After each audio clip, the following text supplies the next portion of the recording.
मुझसे एक पंडित ने कहा, हमारी समझ में नहीं आया, अली अल्लाह के घर क्यों पैदा हुआ?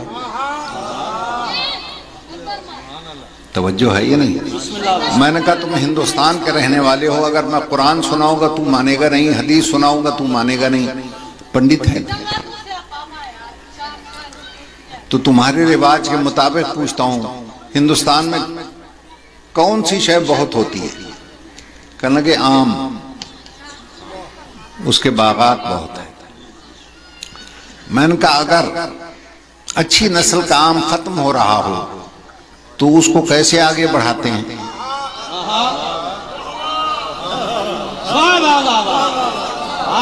कहने लगा पैबंद के जरिए। मैंने कहा बस यहीं से समझ ले तू, अल्लाह ने दुनिया में एक नबूवत का शजर पैदा किया। जब 1,24,000 बहारें देखकर वो बिला फसल हो गया,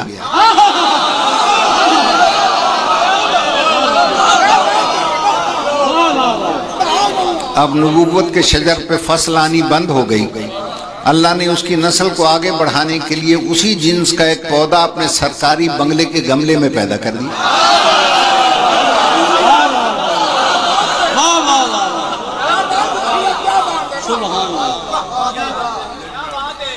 नहीं बात अब करूंगा मैं। वो जो पौधा उसने अपने सरकारी बंगले के गमले में पैदा किया ना, पौधा इतना ताकतवर और जोरदार था कि गमले में शगाफ आ गया।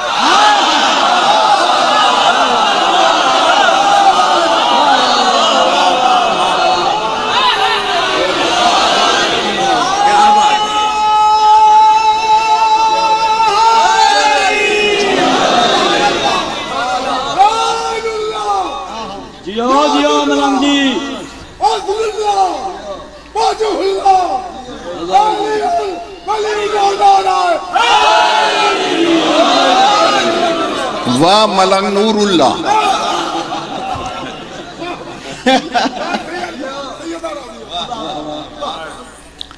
चुनांचे जब वो पौधा परवान चढ़ गया ना, अल्लाह ने उसे नबूवत की एक शाख से पैबंद कर दिया। वो शाख को लेके घर आ गया तो नबूवत की फसल फिर पैदा होनी शुरू हो गई। अब जो उसमें पहला समर आया उसमें दोनों खूबियां थी, नबूवत की खुशबू भी थी, इमामत का जायका भी था।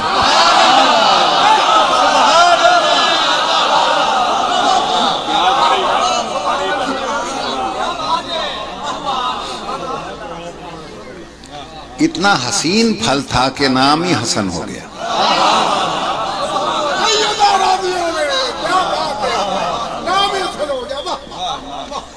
फिर छोटा हसन आया, उसे अरबी में हुसैन कहते हैं। तो पूछने वाले अक्सर पूछ लेते हैं, ये तो खुशी की बात है, रोते क्यों हो? रोते इसलिए हैं कि बाग़े रिसालत के बागियों ने इतने शीरीं फलों को तीरों का निशाना बना दिया। बजाय हाथ से तोड़ने के इन पे तीर बरसा दिया। बड़ा समर जो था उस पर तीर थे और छोटा समर तीरों पर था।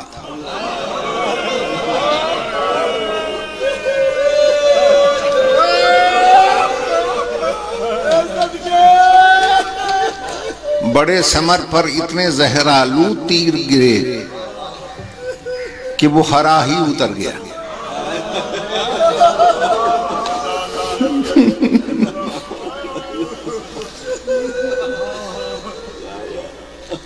और जो समर बड़ा था उस पर तीर थे, उसके तीर तो सबने निकाले, बहनों ने, भाइयों ने, सबने निकाले।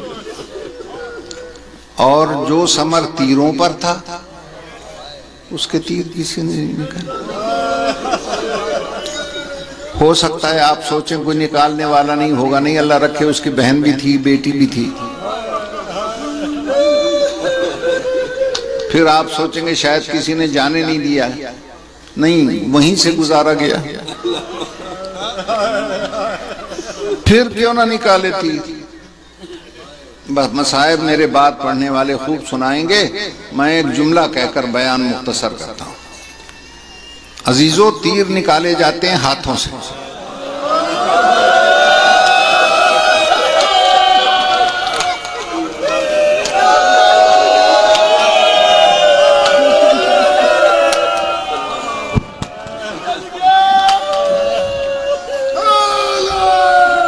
मेरा बारवां इमाम फरमाता है वो कैसे निकालती जिनके हाथ गर्दन से बंधे हुए।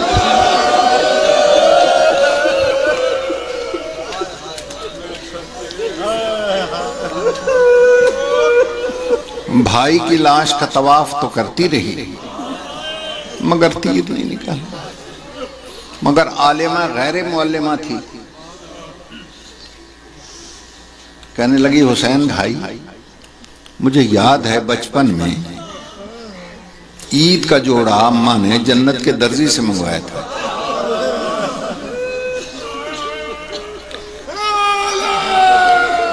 वो दर्जी भी मौजूद है, वो जन्नत भी मौजूद है। मेरी जबान में माँ वाला असर भी है। तेरी इजाजत लेने आई है, अगर तू इजाजत दे दे आज मैं उसी दर्जी से तेरा कफन मंगवा लूं।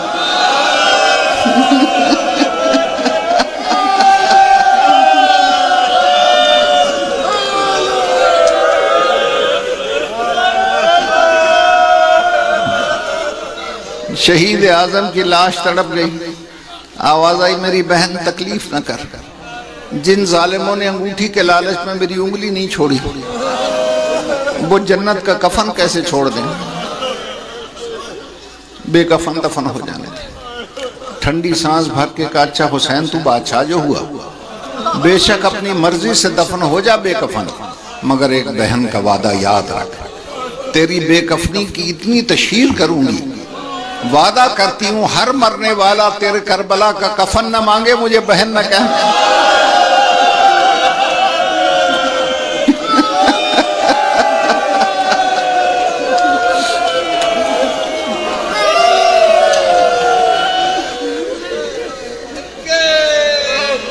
आज हर एक की ख्वाहिश होती है मुझे करबला का कफन मिले। अल्लाह आपको शाम ले जाए, वहां मजार पर पहुंचने से पहले चादरें मिलती हैं। हर खातून पहले सर पे चादर रखती है, फिर बीबी के मजार पे जाती है। गोया बहन कहती है, हुसैन तुझे कफन नहीं मिला, कफन तू तकसीम कर, मुझे चादर नहीं मिली, चादरें मैं तकसीम करूं। बहन चादरें दे रही है, भाई कफन दे रहा है। कैसी बहन थी वो। अभी आपने अजीजम नवीद से सुना ना, जो फरमाती थी मैं थक पई हूं। जब घर में चलती थी ना तो मौला अली अपनी अबा कदमों के नीचे बिछा देते थे।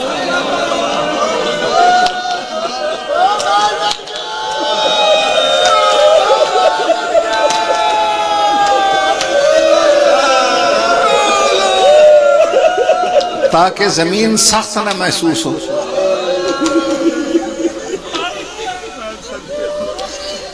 अली की इस नाजुक मिजाज बेटी को जालिमों ने 9-9 मील पैदल चलाया,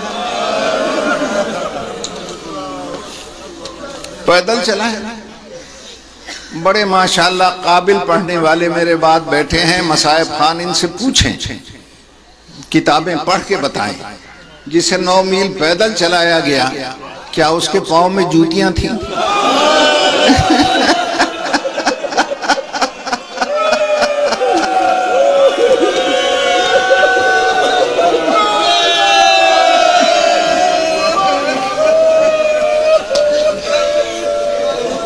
जूतियां तो शाम गरीमा खैमों में जल गई थी।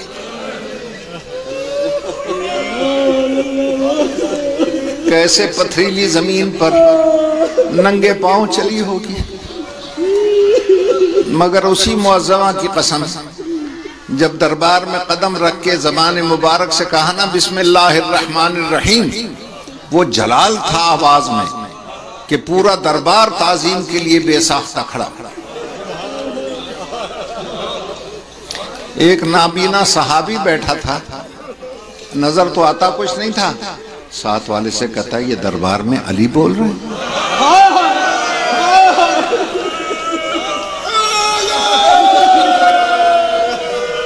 उसने कहा बाबा अली नहीं है, फिर कौन है? कि बिनते अली है। ऐसे सहाबियों पर हमारी जाने कुर्बान। कहता है अली की बेटी और लफंगे का दरबार कैसे आई है? साथ वाला कहता आई नहीं, लाई गई है। तो घबरा के कहता है लाई गई है? कहता है शुक्र कर तेरी आंखें नहीं है, वो तो नंगे सर भी है।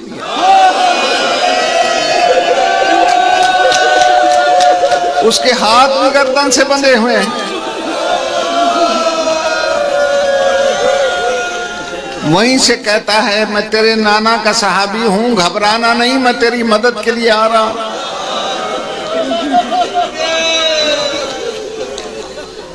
किसी ने पूछ लिया कि मर्दाना लहजे में क्यों बोल रही थी?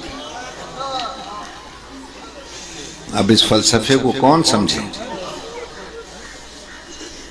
मैं पूछता हूं क्या घर में कभी बाप के लहजे में बोली? भाइयों से बोली? जिंदगी में एक मर्तबा से दरबार में नामहरमों में बोली। क्यों? बतला रही थी बेगैरत यजीद चादरें छीन कर समझता है कि हम पर्दे से महरूम हो गए। ओ बेगैरत सुन, मैं वो अजीम पर्देदार हूं जो अपने लहजे का पर्दा रखना भी जानता हूं।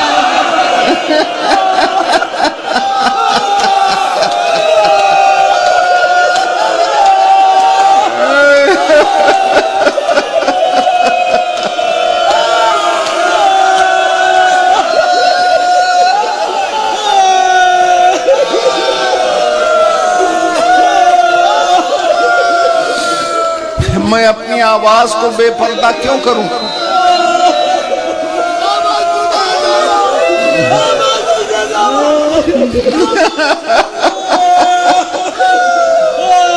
इतने में दरबार का पर्दा उठा। एक बूढ़ी औरत सर पीटती हुई दरबार में आ गई। यजीद ने देखा उसकी अपनी बीवी थी। उसने अबा उतार के बीवी पे फेंकी। क्यों बाहर आ गई? मर्दों में अंदर जा।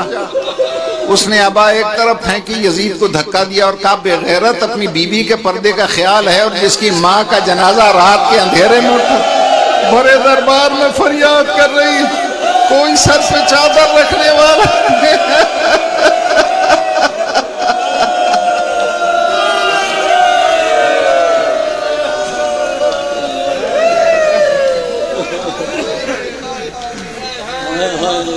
ऐसे हाल में जो अल्लाह की हम्द बयान की ना मेरी शहजादी ने, अल्लाह ने भी खुश होकर कहा ले अली की बेटी, अब मैं तुझे अपनी एक जाती चीज देता हूं और वो है बका। जब तक मैं बाकी तब तक तुम बाकी। न मैं फना होऊंगा न तुम्हें फना होगा।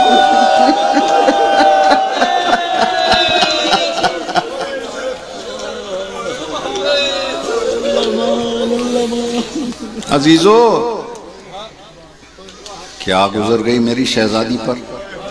हमारे अपने इलाके का की एक खातून थी। जब मैं ज़ियारत पे गया ना तो वो बेचारी चल तो सकती नहीं थी, 90-95 साल की बूढ़ी खातून थी। वो उठती बैठती, बेटे उसे उठाते फिर चल के बैठ जाती, फिर चल के बैठ जाती। जरी को पकड़ के हिला के कहने लगी मेरी सैन। अब उसके जुमले उसी की जबान में कहती मेरी सैन तेनू हिको अरमान खा गया, तेनू कह नहीं परचा है, तेनू परचाया किसे नहीं।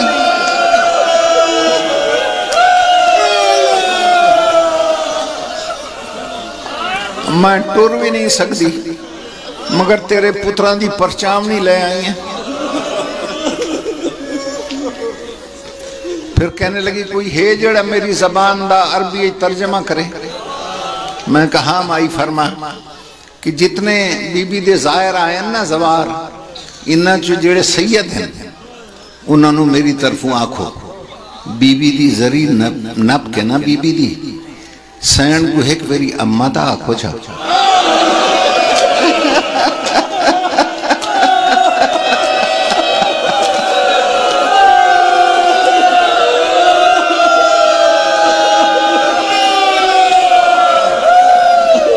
खाक हो अम्मा, हम करबला में थे नहीं, वरना शाम की राहों के कांटे अपनी आंखों से निकाल के फेंक देते। अजीजान मोहतरम, इन हस्तियों के सदक़े में अल्लाह का नाम भी कायम है, रसूल का नाम भी कायम है, और खुदा की खुदाई का निज़ाम भी कायम है। अल्लाह आपको सलामत रखे भाइयों। बस मैं बाकी टाइम अपने बात वालों को देता हूँ। खुदा हाफ़िज़।